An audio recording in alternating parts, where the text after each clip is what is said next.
पिछले एक साल से चैम्बर जो है वो हेडलेस था और उम्मीदें थी कि चैम्बर के चुनाव कब होंगे और चैम्बर के चुनाव भी हुए और परिणाम भी आए। परिणाम आपको पता है कि चैम्बर ऑफ कॉमर्स इंडस्ट्री के प्रेसिडेंट अरुण गुप्ता बने हैं और आज उन्होंने अपना जो कार्यभार संभाल लिया है, नई जिम्मेदारियों के साथ सामने आएंगे। अभी आप देख रहे हैं सभी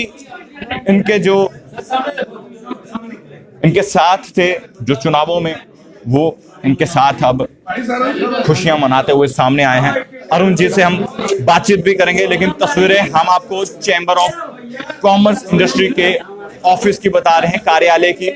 और एक लंबा इंतजार था और ये इंतजार काफी लंबा था और उम्मीदें थी तमाम व्यापारियों को कि कब चैम्बर के चुनाव होंगे। चैम्बर के चुनाव हुए, परिणाम आए और परिणामों में ये हुआ कि अरुण गुप्ता जी जो है नए अध्यक्ष बने, यानी कि प्रेसिडेंट बने। अरुण जी, पिछले एक साल से चैम्बर हेडलेस था, आप जीतकर विजेता हुए हैं और इससे पहले भी आपने चुनाव में पार्टिसिपेट किया था, बहुमत नहीं मिली थी, अब आप फुल मेजॉरिटी के साथ सामने आए हैं।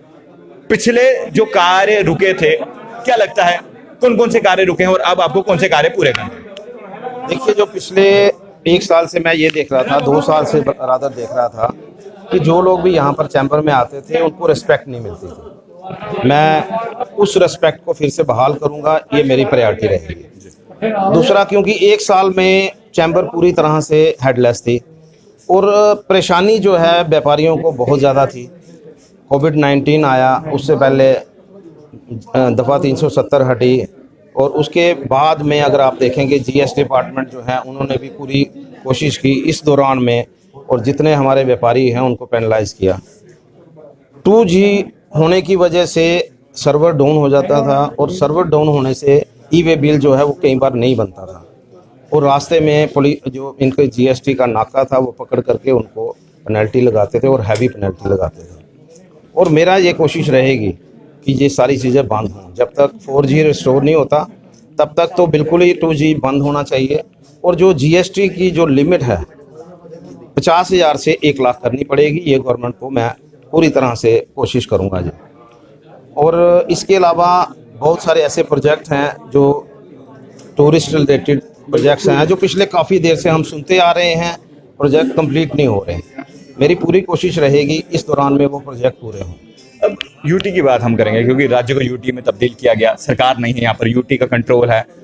क्योंकि व्यापारियों को जो जो समस्याएं आती हैं वो हर कोई व्यापारी जो है एडवाइजर से मुलाकात नहीं करता। अब आप पर जिम्मेदारी बहुत सारी आ गई है, क्या लगता है कि तमाम जो जितने भी व्यापारी लोग होंगे किस तरह से आप उनकी समस्या का समाधान करें? देखिए, मैं कहना मैं बिल्कुल दुरुस्त है कि यूटी आने के बाद जो एक इलेक्टेड टीमें होती थी वो इस समय नहीं आ रही हैं, उसकी वजह से लोगों को परेशानियां हैं।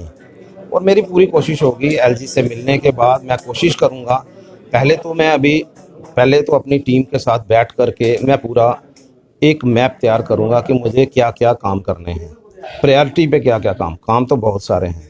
और लोगों की मुश्किल सिर्फ यही नहीं है जो आज तक थी, आने वाले दिनों में भी अलग अलग मुश्किल आ सकती हैं। हमारा यही एक रहेगा कि जिस तरह से भी हम कोशिश करेंगे, और अगर यहाँ यूटी में हमारी सुनवाई नहीं होगी तो हम लोग सेंट्रल गवर्नमेंट के साथ भी बात करेंगे, कोशिश करेंगे कि जो प्रोजेक्ट्स हैं वो कंप्लीट हों और जो छोटी छोटी प्रॉब्लम्स हैं उसका हल जो है गवर्नमेंट से मिल करके। मैं यही कहूँगा कि मैं एजिटेशन पाथ नहीं लेना चाहता, मैं एमिकेबल पाथ लेना चाहता हूँ। एमिकेबली हमारी हर समस्या जो है वो हल हो, इसके लिए पुरजोर कोशिश रहेगी।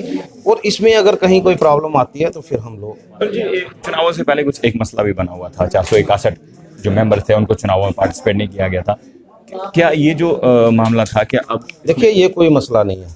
मसला इसलिए नहीं है क्योंकि हमारा कॉन्स्टिट्यूशन बड़ा क्लियर है कि जब तक हमारी एग्जीक्यूटिव कमेटी जो है मेंबरशिप अप्रूव नहीं करे वो मेंबर नहीं बन सकता। पिछली बार गलती से, या मैं क्या कहूँगा इस बारे में मैं क्या कमेंट करूँ कि पिछली बार की जो टीम थी वहाँ एग्जीक्यूटिव कमेटी बनाई ही नहीं गई और सबसे बड़ा कारण ये बन गया एग्जीक्यूटिव नहीं बनने से उनको अप्रूवल नहीं मिला और उसी वजह से कोर्ट ने उनको परमिट नहीं किया। अगर एग्जीक्यूटिव से उन्होंने थ्रू करवाए होते मेंबरशिप उनकी, तो मुझे नहीं लगता है कि उनको वोटिंग राइट नहीं मिलता।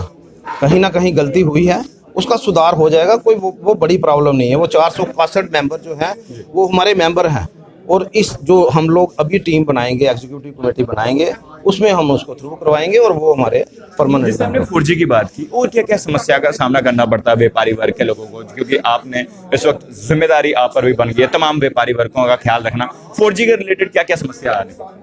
देखिए, 4G का सबसे बड़ी समस्या मैंने आपको बोल दी कि सबसे बड़ी समस्या ये है कि बिजनेसमैन जो है वो इसलिए परेशान है क्योंकि ईवे बिल नहीं बनते, और दूसरा ये है कि कुछ लोग जो हैं, जैसे जो हमारे प्रधानमंत्री हैं, वो भी कहते हैं कि इलेक्ट्रॉनिक सिस्टम जो है उसको डिजिटल इंडिया के लिए वो फोकस करते हैं, लेकिन यहाँ पर वो चीज़ नहीं हो पा रही। तो उनके लिए तो हम लोग बात करेंगे कि वजह क्या है। कोई वजह अगर ठोस वजह है तभी उन्होंने अभी तक 4G जो है उसको रेस्टोर नहीं किया है, लेकिन अगर कुछ भी है उसको रेस्टोर तो करवाना है, उसके लिए भी हम कोशिश करेंगे और मिलेंगे ऊपर उनको भी कि भाई इस चीज़ को इमीडिएटली कुछ करें, लेकिन हमारे लोग सफ़र कर रहे हैं। चलिए, शुक्रिया। Thank you. अरुण जी से हमने बातचीत की और इन्होंने भी कह दिया है कि 4G को लेकर ये भी ऑनरेबल लेफ्टिनेंट गवर्नर से बात करेंगे, क्योंकि इन्हें भी समस्याओं का सामना जो है करना पड़ता है, और साथ ही साथ तमाम वो कार्य पूर्ण करेंगे जो पिछले कार्यभार में नहीं हुए। आपको क्या लगता है ये खबर देकर? आप अपनी राय जरूर कमेंट बॉक्स में रखिएगा। तमाम जम्मू कश्मीर की बड़ी खबरें लेकर मैं आपके सामने फिर से हाजिर हूंगा। आप लोग देखते रहिए जम्मू परिवर्तन। कैमरामैन दीपक मनहाज के साथ, जय हिंद।